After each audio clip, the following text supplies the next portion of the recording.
Edward Whitebeard Newgate, the never-becoming king.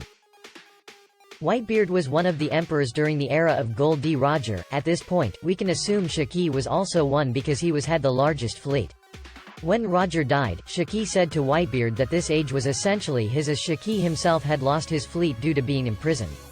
Roger was dead and Whitebeard was the only great force in the Grand Line capable of ruling. Almost 2 decades later, this still holds true. Both Akainu and Joker confirm this. Whitebeard is the king that never became king. What Whitebeard knew. First thing that needs pointing out is that Whitebeard was already aware of Ace's bloodline, just as Sengoku said, and those of the upper echelon within the world government included. They knew he could potentially be Pirate King being the blood of Roger, so Whitebeard decided to groom him. Fun fact digression: how did Whitebeard and the Marines deduce Ace was the son of Roger?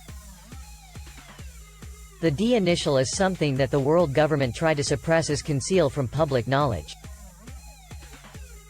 The world government gained news of a pirate called Portgas D. Ace, as does Whitebeard. The D initial is not something many people possess, and the Navy recall hunting down anyone related to Roger about 2 decades ago. Given that someone with the D initial who quickly made a name for himself as a pirate, adding 1 and 1, both Whitebeard and the world government quickly realized that this was likely the son of Roger. The timing and initial gave him away, and very likely the location too, meaning the Portgas name was someone who was pregnant during their searches, and they made that connection. Continuing off, Whitebeard stopped trying to become Pirate King because Roger most likely told him about the will of D, the details of the Void Century, and how it would result in bringing down the corrupt world government.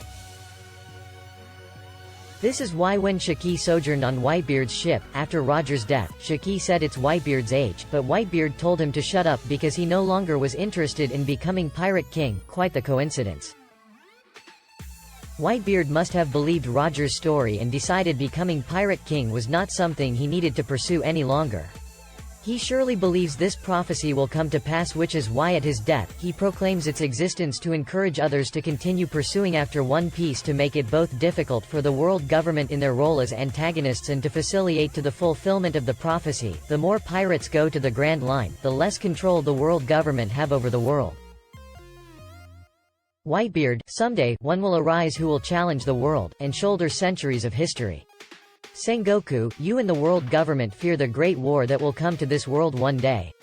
I'm not interested in the treasure, but when it's found, the whole wood will be turned upside down. Someone will find it. That day will come. Sengoku has an idea of the implications of what searching for One Piece means, and the result is another age of piracy or a continuation of the age of piracy. Whitebeard's conclusion. If Whitebeard weren't influenced by Roger's story, he would have become Pirate King after Roger's death and would probably have killed Ace too given the chance.